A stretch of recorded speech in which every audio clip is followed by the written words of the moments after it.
Bom dia, são 8 horas e 15 minutos, segunda-feira, 29 de junho. Esta é a TV Senado, eu sou André Ricardo e você está assistindo ao Senado Agora.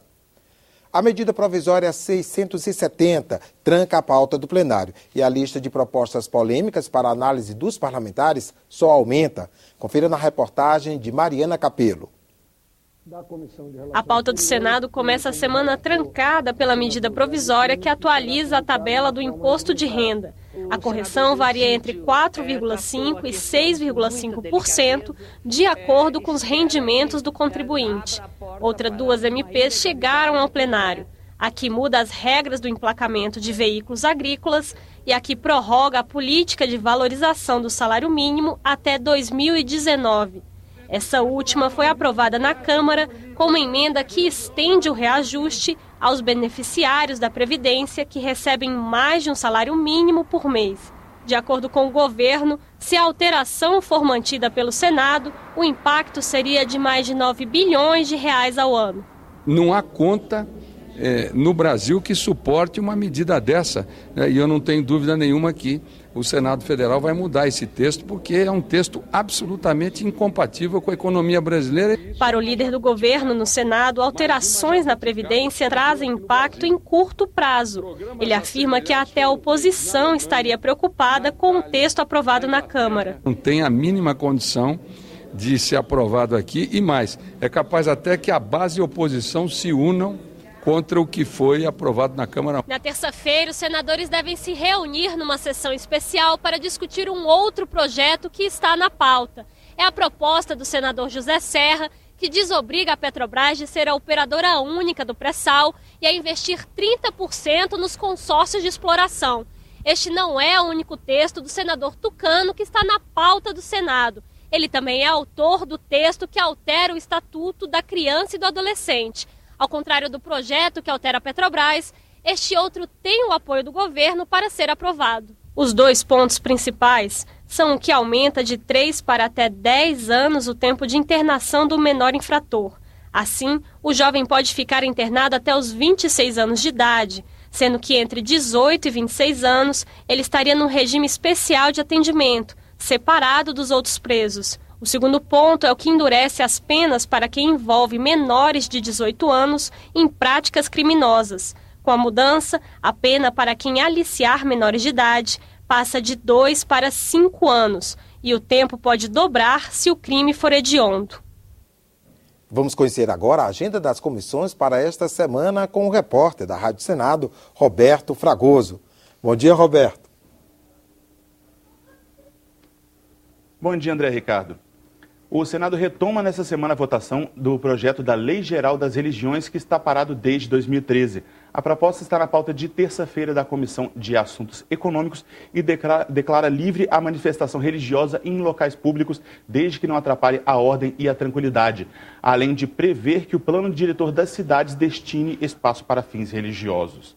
O projeto foi baseado no texto de um acordo entre o Brasil e a Santa Sé de 2008, e estende para todas as religiões os direitos garantidos à Igreja Católica. Esses direitos incluem representação nas Forças Armadas, prestação de serviços em hospitais, presídios e entidades de assistência social, além de criação e administração de universidades. O relator Marcelo Crivella lembra ainda que o projeto regulamenta alguns dispositivos constitucionais para reafirmar e assegurar o livre exercício religioso, além da proteção aos locais de culto e suas liturgias.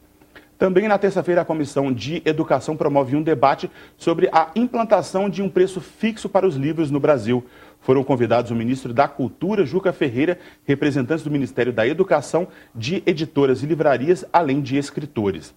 Na quarta-feira, a Comissão de Desenvolvimento Regional vai analisar um projeto que cria normas para a revitalização da bacia hidrográfica do Rio São Francisco, como forma de promover o turismo e, ao mesmo tempo, proteger o meio ambiente.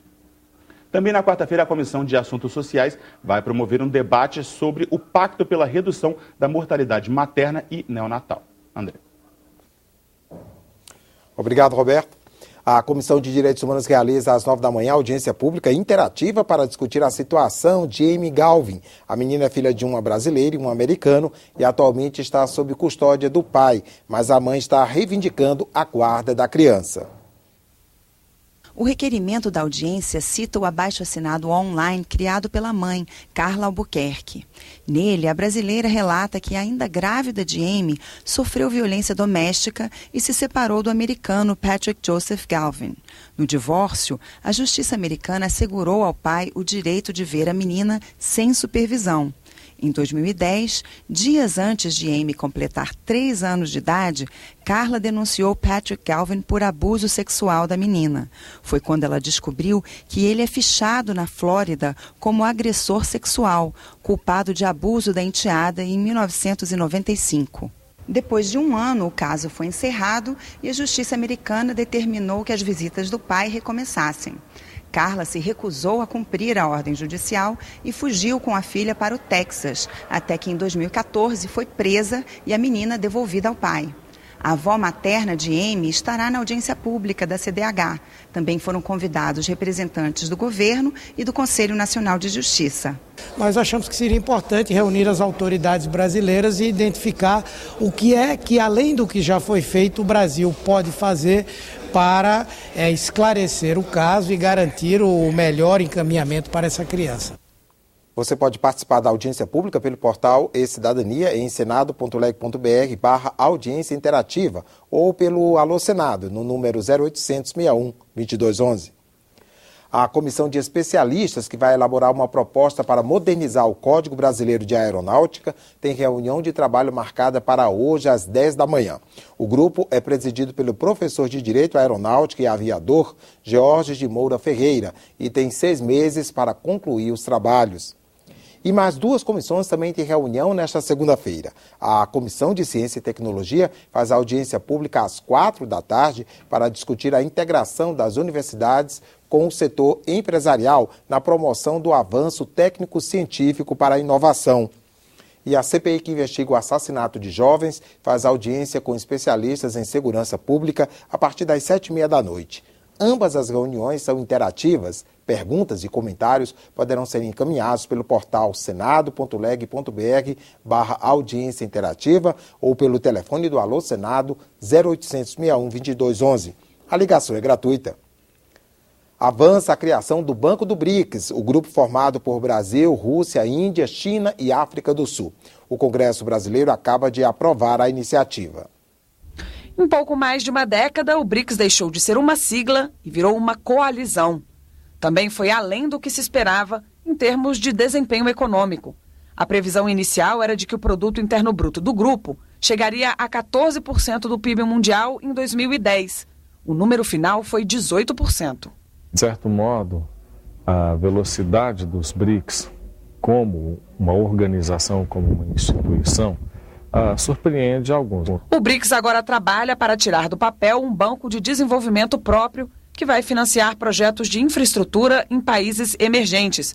No início de junho, a instituição recebeu o aval do Congresso brasileiro. O banco contará inicialmente com 50 bilhões de dólares, podendo dobrar de volume conforme a demanda. A sede ficará em Xangai, na China, e haverá um centro regional do banco na África do Sul. A presidência, que será rotativa e com mandato de 5 anos, vai primeiro para a Índia. Já o Brasil deve indicar o presidente do Conselho de Administração, que decide sobre planos de investimento e expansão. A Rússia, por sua vez, selecionará o presidente do Conselho de Governadores, que tem como função verificar o cumprimento das diretrizes. Os países que compõem a Organização das Nações Unidas poderão se associar à instituição. Os membros do BRICS, porém, manterão poder de voto de pelo menos 55%. Do ponto de vista político, há um significado que é o esforço, né, de romper, vamos dizer, com a hegemonia das principais instituições ocidentais no que diz respeito à arquitetura ou aos mecanismos de governança econômica, né? É uma tentativa justamente de diversificar esse universo e de ter instrumentos, ferramentas como um banco de desenvolvimento mais voltados para as percepções, necessidades dos próprios países em desenvolvimento. Os senadores também aprovaram a criação do arranjo contingente de reservas, uma espécie de socorro em caso de turbulências financeiras, parecido com o que faz o FMI. O fundo anticrise, com capital inicial de 100 bilhões de dólares, só poderá ser usado para problemas temporários na balança de pagamentos, que é o total de recursos que entram e saem do país.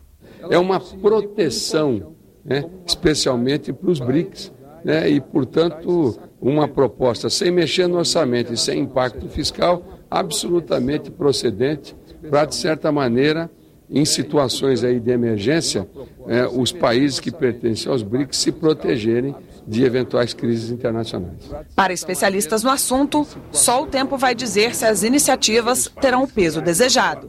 Tudo vai depender do desenvolvimento dessa iniciativa. Como que na prática vai ocorrer o crescimento desse banco, especificamente que iniciativas de investimento vão ser contempladas, e aí a gente vai poder observar se esse banco de fato vai ser uma iniciativa multilateral com bastante proveito para todos os seus membros e toda a sua clientela, que é o conjunto dos países emergentes, ou se ele terá um viés maior nas iniciativas chinesas e será então uma iniciativa que dará uma maior legitimidade para as iniciativas chinesas de expansão do seu poder econômico, de projeção internacional da China. Muito da cara que o BRICS virá a assumir no futuro vai derivar das suas políticas de empréstimo. Ao fazer um projeto de infraestrutura, que tipo de condicionalidades vão ser necessárias, quais vão ser os padrões que você vai exigir, serão os padrões brasileiros, chineses, indianos, você vai ter que discutir tudo isso